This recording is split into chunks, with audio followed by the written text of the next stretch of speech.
Hoy 28 de marzo, celebramos al beato Enrique Suso, religioso, año 1365. Fue un prodigio de santidad en un ambiente muy corrompido. Nació en el año 1296 en Suabia, Alemania. A los 15 años fue admitido como religioso en el convento de los padres dominicos en Constanza. Su apellido era Bomberg.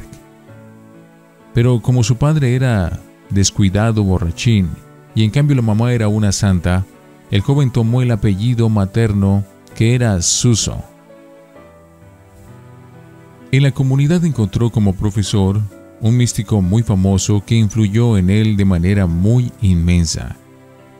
Era el padre Eckhart, cuyos consejos seguían muchas personas con gran entusiasmo. Enrique decía: el padre Eckhart demuestra tan gran sabiduría que parece como si Dios no le hubiera ocultado nada. Los datos que vamos a narrar enseguida están extraídos de la autobiografía del propio San Enrique Suso. Los primeros años de religioso no fue muy fervoroso, pero luego un día empezó a oír continuamente este mandato: renuncia a todo lo que no le ayude a conseguir la santidad. Y se repetía tan frecuentemente este mandato en su mente que se propuso empezar una vida espiritual verdaderamente seria. El demonio intentaba disuadirlo y desanimarlo con consideraciones de prudencia humana, haciéndole ver que esa conversión era demasiado rápida y que no sería capaz de perseverar en el bien. Él se dedicó a pedirle a Dios la sabiduría celestial y repetía las palabras del libro de la sabiduría: Señor, envíame la sabiduría que procede de tu trono. Tú sabes que soy muy joven, sin experiencia y de pocos años, pero si tú me mandas la sabiduría podré perseverar. Él pedía al Espíritu Santo el don de consejo y la virtud de la prudencia, y así logró perseverar. En adelante, durante toda su vida, era un admirador constante de la sabiduría eterna, y recomendará a sus discípulos el pedir mucho a Dios el don de la sabiduría. Él les repetía las palabras del libro santo: sabiendo que no tendría la sabiduría si Dios no me la concedía, me dediqué a pedirla en oración y me fue concedida. Su amor a la Virgen María era inmenso y predicaba constantemente su devoción. Publicó el libro titulado La Sabiduría Eterna, el cual fue sumamente famoso y muy popular por varios siglos. Sus atroces sufrimientos. Al principio de su conversión, Enrique creyó que debía dedicarse a muy fuertes mortificaciones, y así lo hizo. Sus ayunos, vigilias, azotes y demás penitencias llegaron a causar asombro y casi acaban con su vida.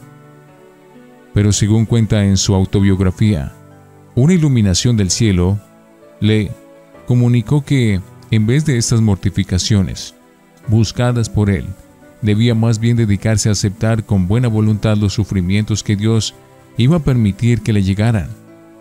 Y fue entonces cuando empezaron a llegarle penas tremendas. La tortura de las tentaciones. Los enemigos del alma trataban de atacarle de mil maneras. Le llegaban los pensamientos más impuros y las imaginaciones más indecentes, y una melancolía o sentimientos continuos de tristeza que trataba de desanimarlo en todo. Y luego las tentaciones contra la fe. Y como si no bastara todo esto, le llegó la convicción que él estaba destinado a condenarse para siempre. Buen remedio. Afortunadamente había tenido un buen profesor y se fue en busca del sabio padre Eckhart. Él le contó todo.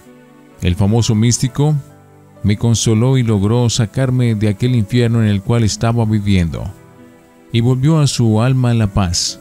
Una vez más se cumplía lo que dice el libro de los Proverbios: triunfarán los que saben pedir consejos. Pero ahora le iba a llegar un tercer momento: los ataques de los enemigos. Una voz interior le dijo: hasta ahora has sufrido ataques venidos del interior. Ahora empezarán los ataques que llegan desde el exterior. Y así sucedió, pronto empezó a experimentar la ingratitud y la pérdida de los amigos y de la buena fama. Sus paisanos se dividían en dos clases, los fervorosos y los relajados. Los fervorosos querían que se cumplieran exactamente los deberes de piedad. Entre ellos estaban Enrique Suso, su profesor Eckhart y el gran predicador Taulero. Pero los otros eran mayoría y empezaron a perseguir a Suso. Durante 37 años había recorrido campos y ciudades predicando. Había obtenido curaciones milagrosas. En pleno sermón vieron su rostro rodeado de resplandores. Pero insistía muy fuertemente en que había que dedicarse con seriedad a la santidad, y esto no le agradaba a los relajados, y entonces se valieron de la calumnia. Las calumnias. Se valieron de un muchacho mentiroso para inventar que él había cometido sacrilegios. Logró comprobar que era inocente. Luego inventaron que Enrique había tratado de envenenar a una persona. Pronto se supo que eso era mentira. Lo acusaron de haber inventado un milagro, pero los mentirosos quedaron al descubierto. Fueron tantas las falsas acusaciones que tuvo que huir por un tiempo a Holanda. Allá lo acusaron de haber escrito herejías contra la fe. Él logró probar que todo lo que había escrito estaba de acuerdo con nuestra santa religión. Luego le llegó otro sufrimiento. Su hermana, que era religiosa, perdió el fervor y se retiró de su comunidad. Enrique ofreció por ella una grave enfermedad que él tuvo que sufrir, y con ese sufrimiento logró que la prófuga volviera otra vez al convento donde pasó santamente sus últimos años. Graves denuncias. Enrique estaba dirigiendo a una mujer que lo engañaba diciéndole que ella se estaba convirtiendo de su mala vida. Pero cuando el santo sacerdote se dio cuenta de que aquella mujer le mentía, se negó a seguirle dando dirección espiritual. Entonces ella, de venganza, se inventó el cuento de que él era el padre de una criatura que ella tenía. Y algunos hasta creyeron porque el religioso demostraba mucha caridad para con el pobre niño. Entonces, el superior general de la comunidad mandó hacer una severa investigación y se vino a saber que todo era cuento de aquella perversa mujer. Burlas. Fue nombrado Enrique como superior de un convento de padres dominicos y aquel convento estaba terriblemente endeudado. El nuevo superior, en vez de dedicarse a pedir limosnas o a conseguir empréstitos, lo que hizo fue recomendar a sus religiosos que se dedicaran a celebrar con mayor fervor la Santa Misa y a rezar con mayor fe y devoción. Muchos se burlaban de él diciendo que era un hombre que no ponía los pies en la tierra y que se imaginaba que con rezos se pagaban las deudas. Pero poco después un hombre rico sintió una inspiración interior de que debía ayudar a aquel convento y llegó con 20 paquetes de moneda de plata y con esto se pagaron todas las deudas. Los últimos años los pasó el padre Enrique dedicado a dar dirección espiritual a las religiosas, especialmente a las dominicas, las cuales lo consideraron un verdadero hombre de Dios y un guía espiritual sumamente acertado.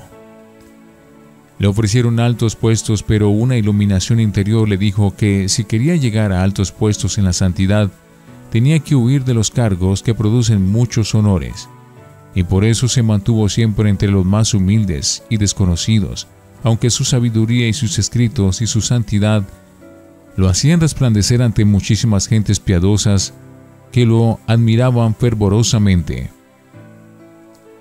Murió en 1365. Y dicen que su cuerpo permaneció muchos años incorrupto, pero después el templo donde estaba enterrado pasó a poder de los protestantes y no se volvió a saber de sus restos. Tuvo muchas visiones y se le apareció la Santísima Virgen María a traerle mensajes celestiales. En una de sus visiones preguntó qué medios debía emplear para alcanzar más fácilmente la santidad y la salvación y le fue respondido: negarse a sí mismo. no apegarse a las criaturas, recibir todo lo que sucede como venido de la mano de Dios, y ser infinitamente paciente y amable con todos, aun con los que son ásperos e injustos en su modo de tratarlo a uno. San Alfonso María de Ligorio, al meditar en las mortificaciones y en los sufrimientos de este hombre de Dios, exclamaba: «Qué pequeño nos sentimos nosotros ante estos campeones tan valerosos, para sufrir todo por amor de Dios y por la salvación de las almas». Beato Enrique Suso, rogad por nosotros.